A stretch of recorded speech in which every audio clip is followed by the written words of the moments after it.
જો મિત્રો આપણે 3.11ના 8મા પ્રકરણના પહેલા એટલે કે આગલા લેક્ચરમાં જોયું હતું કે લાક્ષણિક વનસ્પતિ કોને કહેવાય, એના મુખ્ય આવા બે અંગો હોય, વનસ્પતિ અંગો અને પ્રજનનિક અંગો.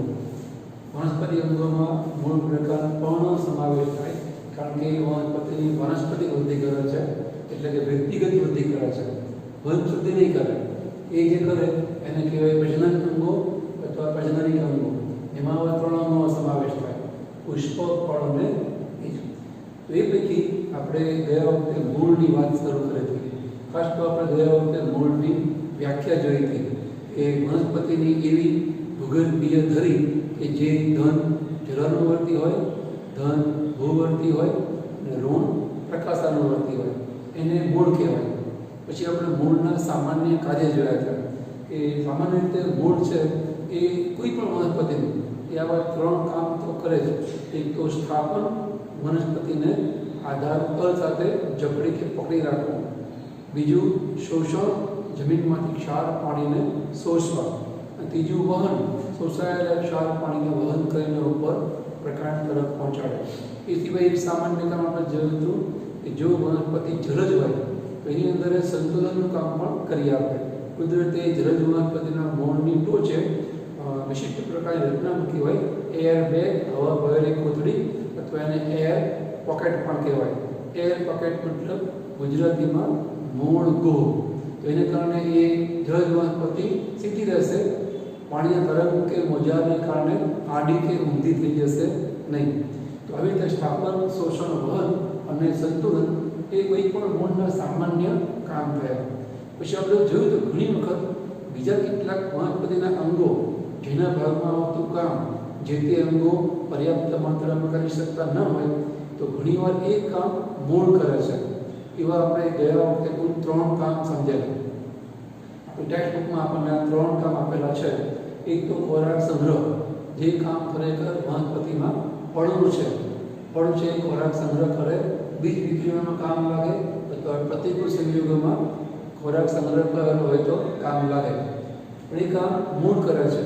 એમાં આપણે જોયું હતું ગાજરનું શંકુ આકારનું મૂળ, મૂળાનું ત્રાક આકારનું મૂળ અને બીટનું ભ્રમાકારનું મૂળ. બીટના ભ્રમણાકાર મૂળ પણ આપણા સક્કરિયાનું મૂળ પણ જોયું હતું કે જેની અંદર આપણને સરળ સાકરના રૂપમાં અને દરેક રેશાઓ કે મૂળ તંતુઓમાં ખોરાક સમજાયેલો જોવા મળે. બીજું આપણે જોયું હતું આધાર માટેનું. આધારનું કામ ખરેખર પ્રકારનું છે. પ્રકારની દરેક શાખા પ્રશાખાઓને વજનને આધાર આપે છે, વજનને સહન કરે છે. ઘણીવાર પ્રકાંડ જ્યારે કામ પૂરતી માત્રામાં ના કરી શકે ત્યારે કામ મૂળ કરે, એને મૂળનો આધાર માટેનું રૂપાંતર અથવા તો અનુકૂલન કહેવાય. જેમ કે આપણે એમાં 2 એક્ઝામ્પલ જોયા હતા. એક વડની વડવાઈ કે જે વડની અનુપસ્થ શાખાઓ પોતાના ભાર કે બોધથી તૂટી જાય નહીં, એટલે કુદરતે એની અંદર એ વ્યવસ્થા કરી હોય કે જેમ ડાળી કે શાખા અનુપસ્થ વિકાસ પામે ને એમાંથી અસ્થાનિક મૂળો ઉત્પન્ન થાય. તેને આપણે વડની વડવાઈ કહીએ છીએ. અમુક ટાઈમ પછી જમીનમાં રોપાઈ જાય તેને કહેવાય વડના સ્તંભાકાર મૂળ, જે એની અનુપસ્થ શાખાઓને આધાર પૂરો પાડે. બીજું એક્ઝામ્પલ આપણે જોયું હતું કેવડો કે મકાઈના અવલંબન મૂળ. એની અંદર વ્યવસ્થા એવી છે કે જમીન તરફની જે નજીકની ગાંઠો હોય એની ઉપરથી અસ્થાનિક મૂળો ઉત્પન્ન થાય અને ત્રાંસા આગળ વધી જમીનમાં રોપાઈ જાય. એને કારણે એ પ્રકાંડ જે સીધું રહે એટલે કે અવલંબિત રહે. તો એ મૂળને આપણે કહીએ છીએ મકાઈના અવલંબન મૂળ, જે ટટ્ટાર ઊભું રહેવામાં કે અવલંબિત રહેવામાં કામ લાગે. ત્રીજું છેલ્લું આપણે ગયા વખતે જોયું હતું એ છે શ્વસન માટેનું મૂળનું વિશિષ્ટ રૂપાંતર કે અનુકૂલન. શ્વસનનું કામ ખરેખર તો વનસ્પતિમાં મોટા ભાગે પર્ણનું હોય. પર્ણમાં આવેલા પર્ણરંધ્રો એ વાયુ વિનિમય દ્વારા ઓક્સિજન દાખલ કરે, કાર્બન ડાયોક્સાઇડ બહાર કાઢે. પણ જે દરિયા કિનારાની વનસ્પતિ હોય જેને મેંગ્રુવ વનસ્પતિ કહેવાય, એમાં આપણે 2 ઉદાહરણ આપેલા, રાઇઝોફોરા અને તીવાર. તો એની અંદર એ પ્રકારની વ્યવસ્થા હોય કે વારંવાર ભરતીઓના કારણે સમુદ્ર કિનારાની જમીન છે એ પાણીથી સંતૃપ્ત રહે, એટલે કે એમાં હવા ના હોય. તો એવી પ્રકારની જે વનસ્પતિ હોય એના મૂળને જમીનમાં હવા એટલે કે શ્વસન માટે ઓક્સિજન મળશે નહીં. તો એ વખતે એવી વનસ્પતિની મૂળ તંત્રની જમીનની કેટલી નજીકની શાખા હોય એ બહાર આવી જાય અને એમાં છિદ્રો ઉત્પન્ન થાય. એ દ્વારા વાતાવરણની હવા છે દાખલ થાય અને એને શ્વસન માટે અંદરના મૂળને ઓટલું મળે. એને કહેવાય દિવાલના શ્વસન મૂળ. જે જમીનથી બહાર આવે છે, જમીનમાંથી બહાર આવે છે એટલે એને અભૂવર્તી મૂળ કહેવાય.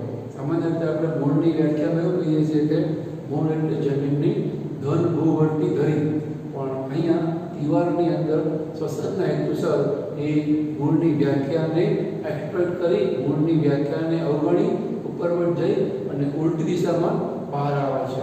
અસ્તિત્વ ટકાવી રાખવા માટે મૂળ છે એ આવી રીતે ઉલટું પણ વિકાસ પામે, બહાર આવે, કાણા ઉત્પન્ન થાય અને શ્વસનનું કામ કરે. તો આટલું કામ આપણે ગયા વખતે જોયું હતું.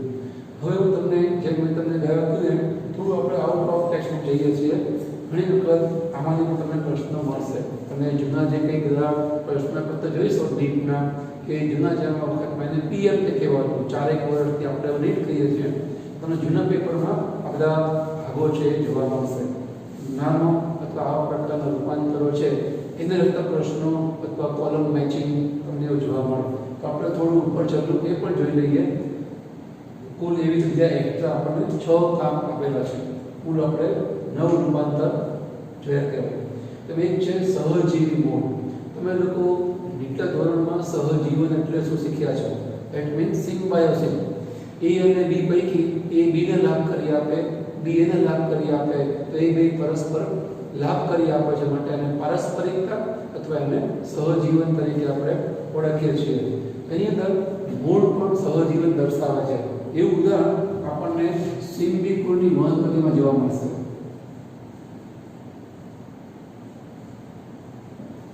સિમ્બિકુળની વનસ્પતિ એટલે કઠોળ વર્ગની વનસ્પતિ. વાલ, ચણા, મગ એ બધા કઠોળ છે ને એનું ફળ સિંગના રૂપમાં હોય. વાલની સિંગ હોય, મગની સિંગ હોય, ચણાની સિંગ હોય, તુવેરની સિંગ હોય. એ સિંગવાળા ફળ ધરાવતી બધી વનસ્પતિઓને એક જૂથમાં એટલે એક કુળમાં મૂકવામાં આવે એટલે એને કહેવાય સિંગી. એમાંથી આપણે એનો અપગ્રંથ કરીને બોલીએ છીએ સિંબી કુળની વનસ્પતિ. તો એ સિંબી કુળની એટલે કે કઠોળ વર્ગની વનસ્પતિને તમે મૂળ જુઓ ને તો એ મૂળની ઉપર તમને આવી રીતે ગાંઠો જોવા મળે. નાની મોટી ઘણી બધી ગાંઠો જોવા મળે. એ ગાંઠોને વિજ્ઞાનની ભાષામાં કહેવાય મૂળ ઉપર જોવા મળે એટલે મૂળ ગંડિકા. એ મૂળ ગંડિકા અથવા તે ગાંઠ જેવો ભાગ ઉપસી આવવાનું કારણ શું? તો જમીનમાં એક પ્રકારના બેક્ટેરિયા અગાઉથી પ્રીઓક્યુપાઈડ, અગાઉથી હાજર હોય છે. એ બેક્ટેરિયાનું નામ તમે કદાચ સાંભળ્યું હશે તમારા વિજ્ઞાનના સાહિત્ય પાસે. એ છે રાઇઝોપસ નામના બેક્ટેરિયા.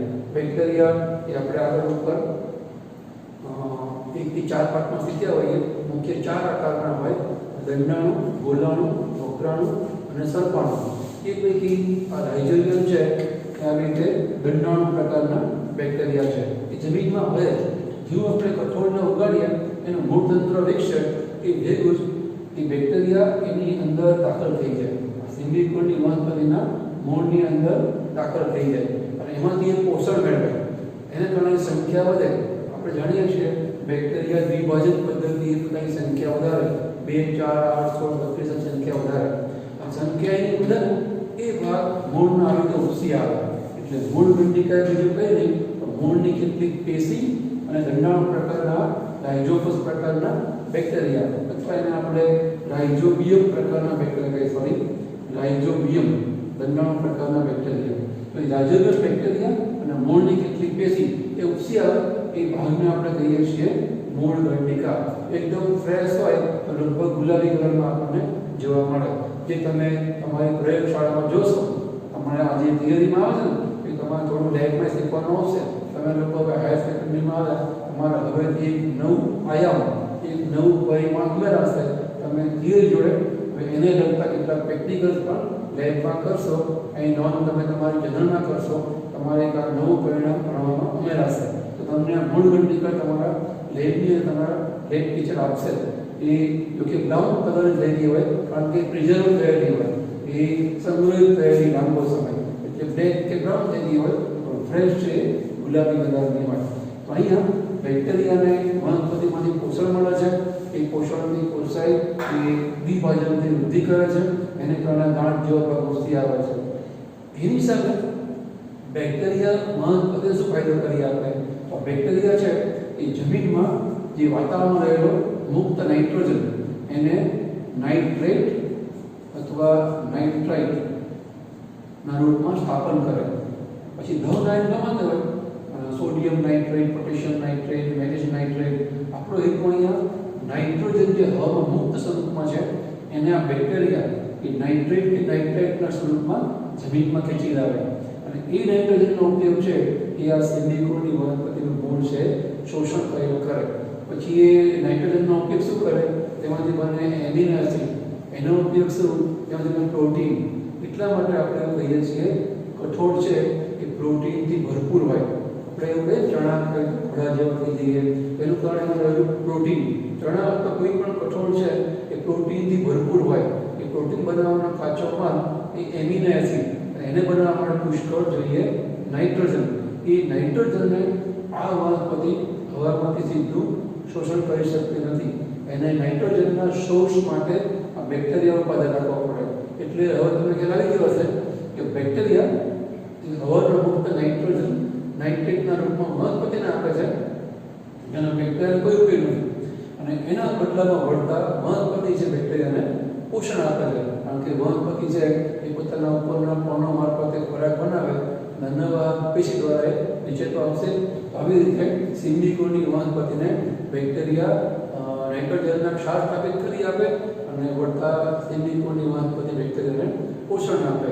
આવી તરસ્પર લાભકારી જીવન છે માટે એને કહેવાય સિલિકોનની વનસ્પતિના મૂળને કહેવાય સહજીવી મૂળ, અને આ બેક્ટેરિયાને કહેવાય સહજીવી બેક્ટેરિયા. સિમ્બાયોટિક બેક્ટેરિયા અને સિમ્બાયોટિક રૂટ. એ સિવાય બેક્ટેરિયા ખાસ તો નાઇટ્રોજનનું સ્થાપન કરે છે એટલે નાઇટ્રોજન સ્થાપક બેક્ટેરિયા પણ કહેવાય. નાઇટ્રિફિકેશન કરનારા અથવા નાઇટ્રોજનનું સ્થાપન કરનારા બેક્ટેરિયા પણ કહેવાય. તો આ એક ઉદાહરણનું કામ થયું મૂળનું. બધી વનસ્પતિને જોવા ના મળે, પણ ખાસ કરીને આ સહજીવી મૂળ છે આપણને સિલિકોનની વનસ્પતિમાં જોવા મળે. એ સિવાય આગળનું એક વિશિષ્ટ રૂપાંતર અથવા તો કાર્ય છે મૂળનું, એ છે પરોપજીવી મૂળ. તમે બધા જાણો છો પરોપજીવન કોને કહેવાય. તમે લોકો ધોરણ 9-10માં પોષણ પદ્ધતિઓ શીખ્યા હોય.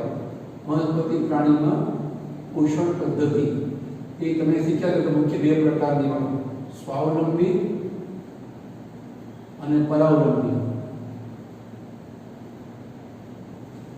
તમને એનો અર્થ તો ખબર પડે. સ્વાવલંબી એટલે પોતા ઉપર અવલંબે, જાતે ખોરાક બનાવે, એને કહેવાય સ્વાવલંબી. મોટાભાગે દેવી વનસ્પતિને સ્વાવલંબી કહેવાય.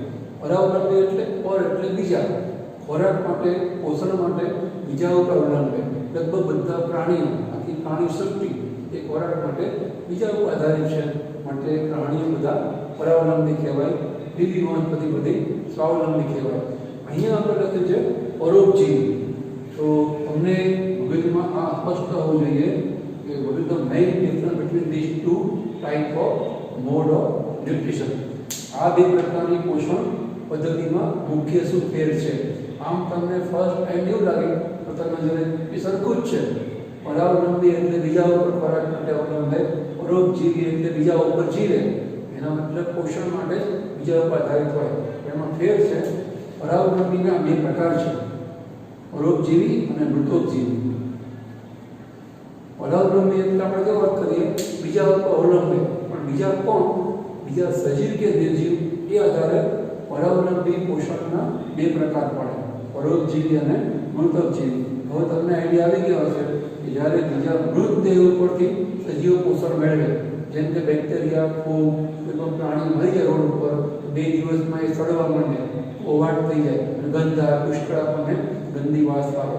બેક્ટેરિયાને જે ફૂગ છે એમાં સડો ઉત્પન્ન કરે, વિઘટનની પ્રક્રિયા સ્ટાર્ટ કરે, તો એ હંમેશા સડતી વસ્તુમાં જ હોય. તમે 12-15 કલાક સૂઈ રહો, તમારા શરીરમાં ફૂગ ના લાગે, એટલે આપણું શરીર ના ફૂગવા માંડે. આપણે જીવતા છીએ તો આપણે બેભાન થઈ ગયા છીએ, તો આપણું શરીર ગંધાવા નહીં માંડે, જેવું મૃતદેહ ગંધાવા માંડે એમ. એનું કારણ કે એની અંદર એવા સજીવો છે એ પોષણ મેળવે છે જેને આપણે કહીએ છીએ મૃતોપજીવી. એ મૃતદેહ ઉપર જ આપણને જોવા મળે, પ્રાણી કે વનસ્પતિના મૃતદેહ ઉપર. અને એવા સજીવો કે જે બીજા સજીવ ઉપરથી પોષણ મેળવે, જેમ કે મચ્છર આપણું લોહી પીવે છે, માકડ આપણું લોહી પીવે છે, બહારથી આપણા શરીરમાંથી લોહીરૂપી ખોરાક લઈ જાય છે, એને બાહ્ય પરોપજીવી કહેવાય. અને આપણા શરીરની અંદર આંતરડામાં કરમિયા પડે, આપણે યકૃતમાં યકૃત કૃમિ, એવી રીતે પ્લાઝ્મોડિયમ નામનું એક કોષી પ્રાણી જે જવાબદાર છે મેલેરિયાના રોગ માટે, એ પણ આપણા લોહીમાંથી પોષણ મેળવે છે. અંદરની બાજુએ એ અંતઃપરોપજીવી કહેવાય. પરોપજીવી એટલે શું? જે બીજા સજીવ પરથી પોષણ મેળવે. અહીંયા એ અર્થમાં આપણે લખ્યું છે પરોપજીવી મૂળ. એ ખાસ યાદ રાખવાનું, પરાવલંબી અને પરોપજીવી. હવે આપણે હાયર સેકન્ડરીમાં આવ્યા તો આપણને સ્પષ્ટપણે ખબર હોવી જોઈએ, નહીંતર આ શબ્દ વાપરીને પ્રશ્ન પૂછાય કે તમને પ્રશ્ન આવે તમે એમાં મિસ્ટેક થઈ જાય ઓપ્શન હોય એમાં. અહીંયા મૂળ છે એ ઘણી વખત આપણને આવી રીતે પરોપજીવી પ્રકારનું જોવા મળે, એટલે કે એ વનસ્પતિ મૂળ દ્વારા બીજી જીવતી વનસ્પતિ ઉપરથી પોષણ મેળવે એવું આપણને જોવા મળે. એવા મૂળને કહેવાય પરોપજીવી મૂળ. એના ઉપરને બે પ્રકાર આપેલા છે. એક તો સંપૂર્ણ પરોપજીવી મૂળ અને બીજું અપૂર્ણ પરોપજીવી મૂળ. સંપૂર્ણ પરોપજીવી મૂળમાં આપણે ઉદાહરણ સમજીએ, તમને પૂરો ખ્યાલ આવશે. એની અંદર આપણને આપ્યું છે અમરવેલ. આખું વૈજ્ઞાનિક નામ છે એનું પુષ્પુટા રિફ્લેક્સા. આ સાયન્ટિફિક નામ છે, જાતીય નામ. આ અમરવેલ છે ને એ પ્રકારની વેલ છે જે પર્ણવિહીન હોય, એને પોતાના પર્ણો છે જ નહીં. એટલે જ્યારે એ વેલ માનો કઈ યજમાન છે કોઈ વનસ્પતિ, એની ફરતે વીંટાય આવી રીતે.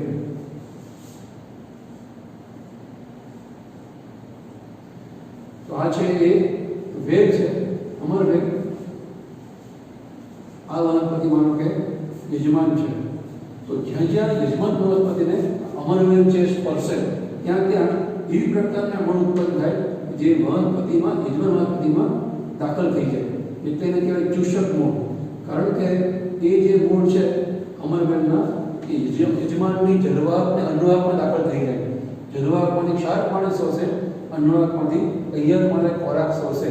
એટલે એને સંપૂર્ણ પરોપજીવી કહેવાય. જીવનની બધી જરૂરિયાતો, વનસ્પતિની મુખ્ય બે જરૂરિયાતો હોય, ક્ષાર પાણી અને ખોરાક, એ બધું યજમાનમાંથી મેળવે છે. માટે એને કહેવાય સંપૂર્ણ પરોપજીવી વનસ્પતિ. એમાં એને આ ચૂષક મૂળ પ્રકારને કહેવાય શકલ્સ, એ કામ લાગે. તેને કહેવાય સંપૂર્ણ પરોપજીવી મૂળ. એક નાની બીજી એક કરી આપણે, આ જે અમરવેલ છે એને અમરવેલ એટલા માટે કહેવાતું હશે કે યજમાન હોય ને ત્યાં સુધી અમરવેલ છે જીવે. યજમાન મરે પછી એ મરે. જેમ કે આ જે વનસ્પતિ છે એની ઉપર અમરવેલ આમ ભરડો રહે, એની આસપાસ વીંટાય, તો યજમાન વનસ્પતિને કંઈ અમરવેલ પ્રત્યે કોઈ વિશેષ પ્રેમ ના હોય કે અમરવેલ આપણા ઉપર ઉગે છે તો હું એના માટે એક્સ્ટ્રા ખોરાક બનાવું. યજમાન વનસ્પતિમાં તો એટલી જરૂરિયાત ખોરાકની હોય એટલા જ પર્ણો ઉત્પન્ન થાય, એની વ્યવસ્થિત પ્રકારની હોય. તમે આંબો લીમડો આસપાસ જોવો છો, દરેકની ઘટા અલગ અલગ પ્રકારની હોય છે. પર્ણોની સાઇઝ, સંખ્યા, ગોઠવણી, એનું કારણ શું? એની જેવી જરૂરિયાત ખોરાકની એ પ્રમાણે એ આકારના, કદના, સંખ્યાના પર્ણો ચોક્કસ ગોઠવણીમાં ગોઠવાય. એ યજમાન છે કે એની જરૂરિયાત પ્રમાણે ખોરાક ઉત્પન્ન કરે છે. પણ હવે એની અંદર અમરવેલ ભાગ પડાવે, થોડુંક વિકાસ અને વૃદ્ધિ યજમાનની ઘટે અને અમરવેલની વધે, અને અમરવેલની વૃદ્ધિ વિકાસ વધે એમ એની જરૂરિયાત વધે.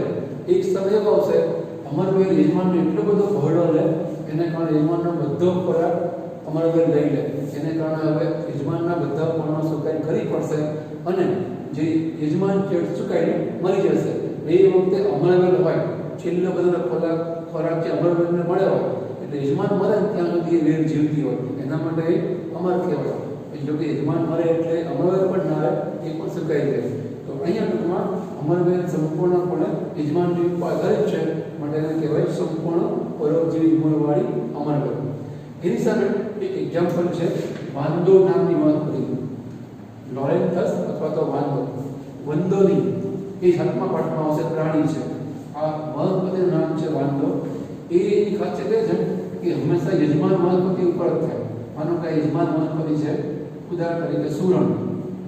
સુરણની જે ગાંઠ છે એની ઉપર જે વનસ્પતિ ઉગી નીકળે એ આ વાંદો છે. એને કદી જમીન જોડે સંપર્ક નહીં હોય, તો એ આવી રીતે યજમાનની ઉપર ઉગતી જોવા મળશે આપણને. તો હવે એને કલ્ચર થવાનું જમીન સંપર્ક નથી એટલે ક્ષાર પાણી એને નહીં મળે. એને કારણે એને પોતાના ચૂષકનો ઉત્પન્ન કરી યજમાનમાં દાખલ કરવા પડે અને યજમાનની જળવા બદલવા પછીમાંથી ફક્ત ક્ષાર પાણી શોષે. પણ અમરવેલની જેમ એ પર્ણનો વિહીન નથી, એ પર્ણ સહિતની વનસ્પતિ છે એટલે એનો ખોરાક છે જાતે બનાવશે. એટલે એ પોતાના જીવનની મુખ્ય બે જરૂરિયાતો ક્ષાર પાણી અને ખોરાક પૈકી ફક્ત ક્ષાર પાણી માટે યજમાનની ઉપર આધારિત છે. એટલે એને કહેવાય અપૂર્ણ પરોપજીવી ચૂષક ગુણ ધરાવતી વનસ્પતિ. આવી રીતે વનસ્પતિ એ જીવનની બુદ્ધિ એ અડધી જરૂરિયાત માટે મૂળ દ્વારા યજમાન ઉપર આધારિત હોય છે. એવા ગુણને આપણે ધરાવીએ છીએ પરોપજીવી ગુણ. આ પરોપજીવન વનસ્પતિ મૂળ દ્વારા પણ પૂરું કરે છે એવું આપણને આમાં જોવા મળે. તો આ પાંચમી પ્રકારનું વિશિષ્ટ અનુકૂલન. એ સિવાય એક છઠ્ઠા પ્રકારનું આપણને વિશિષ્ટ કામ અથવા રૂપાંતર કે અનુકૂલન મૂળનું જોવા મળે. એ છે વનસ્પતિ પ્રજનન કરતું મૂળ. એ તો આપણે અગાઉ એક ખોરાક સંગ્રહમાં સમજાવી સક્કરિયું સરળ શાકન કહેવાય. એમાં આપણે વાત કરી કે સક્કરિયાને લાંબો સમય રાખી મૂકીએ તો એવી પ્રકારની વ્યવસ્થા ધરાવે છે એની ઉપરથી અસ્થાનિક કલિકા ઉત્પન્ન થાય અને એ કલિકાને કાપીને રોકો તો નવો સક્કરિયા ઉત્પન્ન થાય. તો એ સક્કરિયું છે ખોરાક સંગ્રહ કરતું મૂળનું રૂપાંતર છે એટલે એને કહેવાય વનસ્પતિ પ્રજનન કરતું મૂળનું રૂપાંતર. એ આપણે આગલા લેક્ચરમાં દોઈ સમજ્યા છે એટલે એવું તમને બતાવતો નથી. એ સિવાય એક છે આરોહી મૂળ. એની અંદર આપણને એક્ઝામ્પલ આપ્યું છે કે અડુની વેલ્યુ, જેને આપણે વ્યવહારમાં કહીએ છીએ મની પ્લાન્ટ.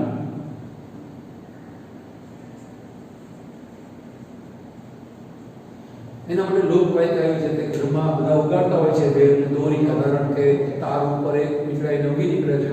એ ઘરમાં હોય તો પૈસાની ખોટ ના થાય, પૈસા ખૂટે નહીં. એ લોકવાયકા છે. શ્રદ્ધાને આપણે કોઈ ચેલેન્જ કરતા નથી. પણ એકચ્યુઅલી એવું હોય નહીં, કારણ કે તો કોઈ લોકો ભણે નહીં, કમાય નહીં, ધંધા ના કરે, ઘરમાં મની વેલની આસપાસ એટલી બધી વાડી ઊભી કરી દે કે એટલી મની કન ઉગાડે છે, પૈસા ઘરમાં આવે, ખૂટે જ નહીં. એવું હતું નહીં. પણ એનું નામ છે લોકોક્તિ છે, લોકવાયકા છે, માન્યતા છે. ટૂંકમાં એટલા માટે આવેલું અચાનક નામ છે. તો એ પોતાના ઘરમાં ઉગાઈ શકે એવી જલ્દી ઉગી જાય એવી વેલ છે.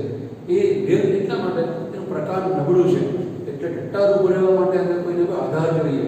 યજમાન વનસ્પતિ તાર દોરી અને એમાં જે ઉપર ભીંકડાઈને આરોહણ કરે ને એમાં એના મૂળ છે ઉપયોગી થાય. એટલે ઘણીવાર અડુની વેલને આપણે મૂળ દ્વારા ઉપર આરોહણ કરે છે એટલે મૂળારોહી વનસ્પતિ તરીકે ઓળખીએ છીએ. એ જ્યારે યજમાનની ઉપર આરોહણ કરે ત્યારે એ પણ જ્યાં યજમાનને સ્પર્શે ત્યાં વિશિષ્ટ પ્રકારના મૂળો ઉત્પન્ન કરાવી છે.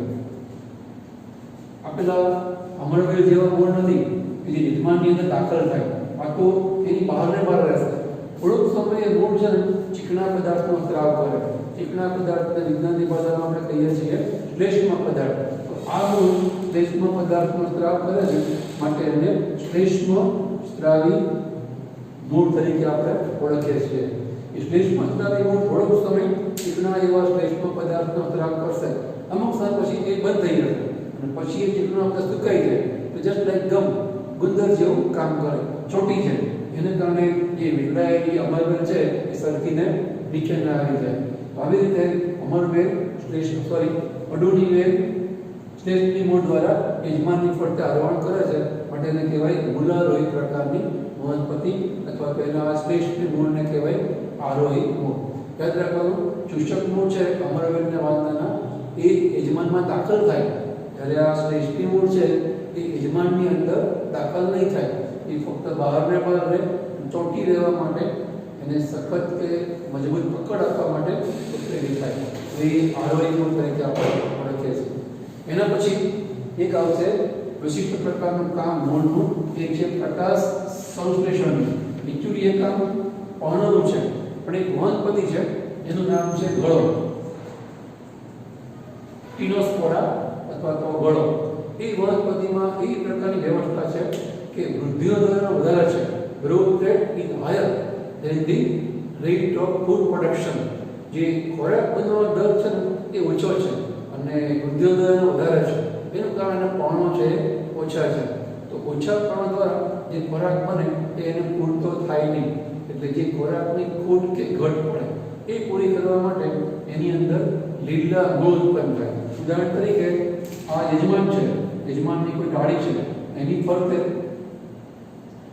માનો કે ગળો નામની જે આ વેલ છે, વેલ પ્રકારની વનસ્પતિ આ રીતે વિખરાયેલી છે. બરાબર, આ છે એ ગળો નામની વેલ છે, આને આપણે યજમાન ગણીએ. તો એની પાસે પોતાના પર્ણો તો મેં કીધું એમ છે, પણ એ પર્ણોની સંખ્યા ઓછી છે, એટલે જે ખોરાક બનશે એ પૂરતો ખોરાક નહીં બને, અધૂરો કે અપૂરતો બનશે. તો એની ખોટ પૂરી કરવા માટે જીવનું આ પ્રકાંડ છે યજમાનની પડે વિખરાયેલું, એ પ્રકાંડની નીચેની બાજુએથી હવામાં લટકતા અને લીલા કલરના અલ્પ શાખી એવા મૂળ ઉત્પન્ન થાય. આપણે થોડી શાખા બતાવી છે મૂળની આવી રીતે અલ્પ શાખી, ખરેખર મૂળ બહુ શાખી હોય, પણ આ તો બહારની બાજુ છે, જમીનમાં હોય ગમે તે મૂળ તંત્ર બહુ શાખી હોય, અલ્પ શાખી કહેવાય. એની અંદર હરિતદ્રવ્ય ઉત્પન્ન થાય, હરિતકણ ઉત્પન્ન થાય, એને પ્રકાશ તો પડે જ છે, હવાય છે, એટલે એ હવે પ્રાણી જેમ ખોરાક બનાવવાનું કામ કરે. તો ગોળોના આ પ્રકારના મૂળને કહેવાય. એના ઓરિજિનલ મૂળ તો છે જ, ત્યાં જમીનમાં રોપાયેલી હોય ત્યાં એના જે બીજી વનસ્પતિના સામાન્ય મૂળ તો છે જ, જે ક્ષાર પાણીનું શોષણનું કામ કરે છે. પણ જે આ વિખરાયેલું હવાઈ પ્રકાર છે એમાંથી હવા લટકતા લીલા મૂળ ઉત્પન્ન થાય, કે જે લીલા છે હરિતકણવાળા, એટલે પ્રકાશ શક્તિની મદદથી પર્ણની જેમ ક્રિયા કરશે પ્રકાશ સંશ્લેષણની, તેને કહેવાય પ્રકાશ સંશ્લેષી મૂળ. અથવા એનું બીજું પણ એક નામ છે, અધરવાઇઝ આપણે એને પરિપાચી મૂળ પણ કહી શકીએ. પરિપાચનનો મતલબ પચવું નહીં, એ ફક્ત પાચન કહેવાય. પાચનથી ઉલટું એને કહેવાય પરિપાચન, ખોરાકનું બનવું. વનસ્પતિમાં ગ્લુકોઝ કે સ્ટાર્ચના રૂપમાં જે ખોરાક બને એ ક્રિયાને કહેવાય પ્રકાશ સંશ્લેષણ. એને અંતે આપણને ખબર છે ગ્લુકોઝ બને, એ ગ્લુકોઝ પદાર્થ પર જોડાય એટલે સ્ટાર્ચ બને, એ ક્રિયાને પરિપાચનની ક્રિયા કહેવાય. તો આ મૂળ એવી રીતે ખોરાક બનાવવાની ક્રિયા કરે છે, એટલે એને પરિપાચી મૂળ પણ આપણે કહીએ છીએ. તો આવી રીતે ગળોની અંદર જે પવન કામ છે એ પણ મૂળ કરેલું આપણને જોવા મળે. અને છેલ્લે એક નવું વિશિષ્ટ કામ છે મૂળનું, એ છે ભેજ ચૂષક અથવા ભેજ શોષક મૂળ. એનું એક બીજું પણ નામ છે આર્દ્રતા ગ્રાહી મૂળ. આર્દ્રતા મતલબ હવામાં રહેલો ભેજ. એની અંદર આપણને એક્ઝામ્પલ આપી છે, એ છે ઓર્કિડ નામની વનસ્પતિ. ઓર્કિડ છે ને એક પ્રકારની વનસ્પતિ છે વાંદા જેવી. વાંદો જેમ આપણે હમણાં સમજાયું અપૂર્ણ પરોપજીવી મૂળમાં યજમાનની ઉપર આપણને જોવા મળે, એવી રીતે આ ઓર્કિડ પણ હંમેશા યજમાનની ઉપર જ થાય. તમે સાબરકાંઠા બાજુ ગુજરાતમાં જાઓ, પહોળા જંગલો છે, સારણેશ્વર, વેલસર છે, એ તરફ મોટા મોટા વૃક્ષો હોય, તમે ધારી જો ને એના વૃક્ષની ઉપર નાના છોડ ઉગ્યા હોય ને એવું લાગે, લગભગ આ રીતે. અને ત્યાં બહુ મોટું વૃક્ષ છે અને એની આ ડાળીઓ છે. અહીંયા નાનો એવો છોડ તમને જોવા મળે, તમારે ધારી જવું પડે, કારણ કે એ વનસ્પતિના પોતાના કેટલા જ પર્ણો હોય, લીલા પર્ણોમાં આ લીલો નાનો છોડ એ ભળી જાય. તમે જલ્દી જન્મ ના આવે તો તમે અવલોકન સાફ કરો, તમને જોવા મળે કે વૃક્ષ ઉપર આવે છે ડાળી પર આ એક યજમાની માટે ડાળી પાછળનો ભાગ મોટો કરીએ તો એની ઉપર તમને આ ઓર્કિડ નામની વનસ્પતિ ઉગેલી જોવા મળે. એ હંમેશા યજમાનની ઉપર થાય, વાંદરાની જેમ કરી જમીન ઉપર નહીં ઉગે. હવે આનો પ્રશ્ન શું થાય કે એને સ્થાપન કઈ કરવાનું? એ આ અમારવેલના કે વાંદરાના પરોપજીવી મૂળની જેમ યજમાનમાં મૂળ દાખલ નહીં કરે, એ મૂળ ઉત્પન્ન કરે એ ફરતા વિખરાઈ આવે. એ પહેલી બાજુથી પણ મૂળ વિખરાય અને નીચે મળી આંકડા એક જગ્યામાં ગૂંચવાઈ અને સજ્જ ચોંટી જશે. હવે આના પછી ખિસકોલી કે પક્ષી પસાર થાય કે બેસે તો હલશે નહીં. તો એ સ્થાપનનું કામ આવી રીતે એક પ્રકારના તંતુમય મૂળો ઉત્પન્ન થાય એ કરી આપે. પણ મૂળનું કામ સ્થાપન તે બીજું પણ છે, ક્ષાર પાણી શોષવાનું. એનો શું કરે? એના માટે આમાંથી વિશિષ્ટ પ્રકારના હવામાં લટકતા અલ્પશાખી જાડા અને પોચા મૂળો ઉત્પન્ન થાય. એ મૂળને કહેવાય ભેજગ્રાહી મૂળ. એ મૂળ છે કે હવામાંથી ભેજ શોષે બીજા કોઈ મૂળ આવી રીતે હવામાંથી ભેજ શોષી શકે નહીં, આ જ કરી શકે એવું કામ. એનું કારણ આની અંદર વિશિષ્ટ પ્રકારની પેશી મૂકાઈ કુદરતે. એ પેશી શોધી વેલામેન નામના સાયન્ટિસ્ટે. એટલે આની અંદર જે પેશી છે એને આપણે એના નામની યાદીમાં વેલામેન પેશી તરીકે ઓળખીએ છીએ. એ વેલામેન પેશીને કારણે આ મૂળ છે એ હવામાંથી ભેજ શોષે, એટલે એની પાણી જરૂર પતી ગઈ. હવે એ છેલ્લું કામ છે ક્ષાર શોષવાનું. તો ક્ષાર કેવી રીતે થાય? એના માટે વિશિષ્ટ પ્રકારના બીજા મૂળ ઉત્પન્ન થાય. જે યજમાન છે એની ઝાડની છાલ છે એ આવી રીતે સ્મૂધ નહીં હોવાની, ખરબચડી હોવાની, વરછળ એ ખાંચોની વચ્ચે વચ્ચે આ જે મૂળ છે દાખલ થઈ જાય. જે હવા જોડે ધૂળ ઉડે છે એ ધૂળામાં ફરે એટલે કે સ્થિર થાય. એ ધૂળનો મતલબ એક પ્રકારના ક્ષારો એનું શોષણ છે આ કરે. તો આવી રીતે ક્ષાર મળે, આમાંથી પાણી મળશે, તંતુમય મૂળ તેને સ્થાપનનું કામ મળશે. એટલે એને યજમાન ઉપર છે કોઈ બાબતે આધારિત રહેવું પડશે નહીં. એટલે ઘણી વખત તમને આવું કારણ પૂછાય છે કે ઓર્કિડ નામની વનસ્પતિ એ યજમાનની ઉપર થાય છે છતાં પણ તેને પરોપજીવી ના કહેવાય, એને આપણે પરલોહી તરીકે ઓળખીએ છીએ. એનું કારણ તો કે યજમાનને વાપરતી નથી, યજમાનનો ઉપયોગ કરતી નથી, યજમાનની ઉપર કોઈ પણ રીતે ક્ષાર પાણી ખોરાક પોષણ માટે આધારિત નથી. એટલા માટે ફક્ત યજમાનનો એ આધાર તરીકે તો ઉપયોગ કરે છે. અને એ પણ એવી રીતના એના પર યજમાનને તો નુકસાન ના થાય. તેમ હાથી ઉપર 2-5 માખી બેસે તો હાથીને કે વજન લાગે? તો ઉતરી પણ બહુ વજન લાગે છે. એની જેમ આવડી મોટી વનસ્પતિમાં 2-3 ઓર્કિડ નાના છોડ જો ઉત્પન્ન થાય, યજમાનને કોઈ નુકસાન નથી. નહીં સામે ક્ષાર પણ જાતે મેળવે છે. એટલે યજમાનને ઉપયોગમાં લેતી નથી, માટે ભલે યજમાનની ઉપર થાય તો એને પરોપજીવી નહીં કહેવાય, એને કહેવાય પરલોહી પ્રકારની વનસ્પતિ. તો ઓર્કિડની અંદર આવી રીતે ભેજ શોષક મૂળ છે આપણને વિશિષ્ટ કામ કરતા જોવા મળે. તો આપણે આજે એટલા બીજા 6 એક્ઝામ્પલ જોયા, એ સાથે આપણે મૂળના વિશિષ્ટ કાર્ય છે પૂરા કર્યા. હવે મૂળ માટે આપણે 2 ટોપિક બાકી રહ્યા. એક તો મૂળમાં જોવા મળતા વિવિધ પ્રકારના વિસ્તાર, અને બીજું મૂળના ચોક્કસ પ્રકારના પ્રકાર. 3 પ્રકારના પ્રકાર આવે: સ્થાનિક, અસ્થાનિક, તંતુમય મૂળ. એ 2 ટોપિક મૂળના આપણે નેક્સ્ટ લેક્ચરમાં લઈશું. આજે આપણે રાખીએ.